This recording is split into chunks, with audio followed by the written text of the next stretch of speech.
Nagising si Ana, at nang sinubukan niyang atakihin si Marco, hinayla pabalik ni Jinho si Marco at ginamit ang darkness skill para pigilan si Ana. Pagkatapos ay lumitaw ang isang mensahe, na nagsasabing ang mababang antas ng darkness energy ay nasa Zen's, at maaaring maabsorb niya ito gamit ang Watchguard of Darkness ability. Nagulat si Jinho at napaisip na maaaring mailigtas pa sila. Tumayo si Marco at sinabing aalagaan niya ang kanyang mga kapatid. Ngumiti si Jinho at pinuri siya, bihira lang daw makakita ng player na isa sa alang muna ang kapakanan ng iba, at dahil doon, nakikita na magiging magaling siya na player. Pero sa ngayon, hindi na niya kailangan pang pasanin ang ganoong kabigat na responsibilidad. Matapos maabsorb ang demonic energy mula sa mga bata, ipinadala sila ni Jinho sa Vatican para masuri. Isang pari ang lumabas at sinabing lahat ng mga bata ay nakumpirmang hindi mga fiends. Dumating ang Pope at nais na ipahayag sa publiko ang insidente, at bigyan ng babala ang lahat tungkol sa panganib ng mga fiend. Hiniling ni Jinho sa Pope na alagaan ang mga survivor na bata, dahil nasangkot din ang simbahan sa nangyari. Sumang-ayon ang Pope, at magbibigay ng pabahay at edukasyon sa lahat ng mga batang nailigtas. Nagpasalamat si Marco at sinabi kay Spectre na magsisikap siya upang maging tauhan niya, pero tinanggihan ito ni Jinho. Hindi siya kumukuha ng tauhan, bagkus tumatanggap lang siya ng mga kaibigan o kasama. Nagising si Calciner mula sa kanyang pagkakatulog, at nakita ang isang mensahe mula kay Torres Milo na tumatawag sa kanya. Nang malaman ang tungkol sa insidente mula sa balita kung paano winasak ni Spectre ang Paradise, siya ay nagalit at planong patayin si Spectre pagkatapos ng misyon niya kay Jinho. Sa Players Association, naghihintay si Spectre at nakarinig ng ingay mula sa labas. Nagpunta siya para tingnan ito at nakita ang napakaraming tao sa labas na nag-cheer, at pinupuri siya sa kanyang pagbabalik. Na ito'y nagpagulat sa kanya.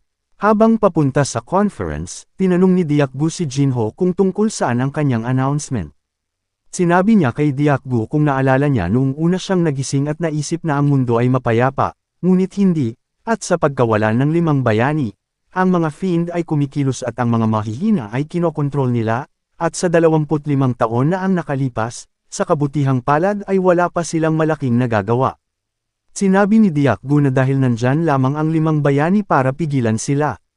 Sinabi ni Jinho sa simulan na gusto lamang niyang palayain ang kanyang mga kasama, ngunit ngayon na ang mga fiend ay nagiging mapanganib, mukhang kailangan niyang ipaalala sa kanila ang kanyang presensya. Pinalaan siya ni Diakbu tungkol sa panganib ng pagbabalik niya bilang Spectre, na ipinaliwanag na maraming tao ang maghahanap sa kanya, at ang mga tao ay aasa sa kanyang mga aksyon sa anumang insidente na magaganap. Sinabi rin niya na sapat na ang nagawa niya at ng kanyang mga kasama. Alam ni Jinho ang mga panganib, kahit na kulang pa ngayon ang kanyang mga kakayahan, pero dahil may impluwensya siya, sinasabi niya na walang sinuman maliban sa kanya ang makakapihil sa mga demonyo. Pinuri siya ni Frost dahil sa kanyang katapangan.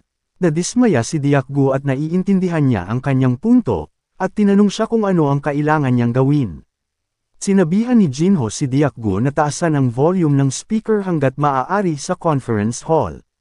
Napakaraming malalaking guild ang nagtipon para i-recruit siya. Nagmamasid si Jinho at nakita niyang nagtipon-tipon ang lahat ng Big Six Vice Master at Team Leaders, ngunit napatigil siya nang mapansin niyang napakalikot ni Yuna. Nasa sabik si Yuna na makita ng personal si Spectre, dumating na sina Spectre at Diakbu, at sinimulan na ang conference. Nagtanong ang isang reporter kung maaari siyang magbigay ng patunay na siya nga ay si Spectre. Nakatayo si Jinho at ipinakita ang aura ng kanyang espada, na nagpatigil sa lahat. Pagkatapos ay nagtanong ang reporter sa nangyaring insidente sa Roma, at kung babalik pa ba siya sa kanyang dating gawain. Sumagot si Spectre na orihinal na binalak niyang magretiro na, dahil sa paniniwala niyang naging mapayapa na ang mundo sa ginawang sakripisyo niya at ng kanyang mga kasama, na nagpagan sa kanyang pakiramdam na hindi na sila kailangan pa. Ngunit pagkatapos na makita ang mga kakilakilabot sa paraiso, napagtanto niya na hindi siya maaaring magretiro. Sinabi niya sa kanila na sa nakalipas na 24 na taon, 6,000 bata ang nakidnap at pinatay ng mga fiend. At nagulat ang press sa bilang na ito. Nagpatuloy si Spectre at sinabing madali lang sana itong mapipigilan kung ang mga manlalaro, ang mga guild, at ang asosasyon ay magkakapit-bisig na gawin ito upang hindi na muling magpakita ang mga Fiend. Pinanggit ni Jinho ang mga Fiend, at sinabi sa kanila na nagbabalik na si Spectre. Sa Players Association, si Jinho ay nakahiga sa sofa at nasisiyahan, na ang anunsyo ay nakakakuha ng pansin. Nagulat siya nang sumigaw ang Frost Queen, at pagdating niya doon, nalaman niyang tinawag siya nito para lang ilipat sa pangalawang episode ang drama. Nainis si Jinho, at naghiganti sa pamamagitan ng pagbibigay sa kanya ng carbonated na inumin. Akala niya ay isang normal lang na inumin iyon at ininom ito, pagkatapos ay lumilipad-lipad na sa paligid, at si Jinho ay tumatawa. Galit na galit si Frost, pero binago ni Jinho ang kanyang isip sa pamamagitan ng pagbukas ng TV, at nasiyahan ito. Habang papunta si Jinho sa training room, tinawagan siya ni Dyakgu para ipaalam na ang lahat ng leader ng top 6 teams ay dumating para makita siya. Nagtaka si Jinho kung bakit siya hinahanap ng Big Six, at nagtanong kay Dyakgu kung pumunta ba sila para kay Spectre. Sinabi sa kanya ni Dyakgu na pumunta sila para kay So Jinho. Napaisip si Jinho at naunawaan na nasa unang palapag na ang Big Six para i-recruit si So Jinho. Pinalaan siya ni Dyakgu na ang ilan sa Big Six ay mararahas, at mas gugustuhin nilang masira ang isang bagay kung ano ang maaari nilang makuha. Si Jinho ay may naisip. Umattend si Jinho at binati ang Big Six, at tinanong kung ano ang gusto nila. Ang isa sa kanila ay nagsabi na gusto nilang i-recruit siya, dahil siya ang rank number 1 sa Cave of Trials. At ang iba na naririto, ay para din sa parehong dahilan. Humingi ng tawad si Jinho at sinabing hindi siya makakalipat sa ibang organisasyon. Ang isa sa Big Six ay nag-alok na magbabayad ng anumang mga bayarin para sa paglabag sa kanyang kontrata, ngunit pinahinto sila ni Jinho sa pamamagitan ng paglagay ng Demon Sword ni Spectre sa mesa. Ipinaliwanag ni Jinho na ibinigay sa kanya ni Spectre ang espada bilang tanda ng patunay, na pinili siya bilang kanyang opisyal na disipulo. Nagulat ang Big Six dito. Hindi akalain ni Yuna na ganito kalapit si Jinho kay Spectre. Ang Big Six ay napapaisip na si Spectre ay gumagawa ng kanyang sariling hukbo, at kung sina Jinho at Spectre ay magkakaisa sa isang guild, makakakuha sila ng maraming atensyon sa lahat. Nagpatuloy si Jinho at sinabing si Spectre ay nagmungkahi ng 3 kondisyon. Una, ipagpapatuloy ni Jinho ang kanyang kaugnayan sa asosasyon upang maiwasan ang pagiging bias sa anumang guild.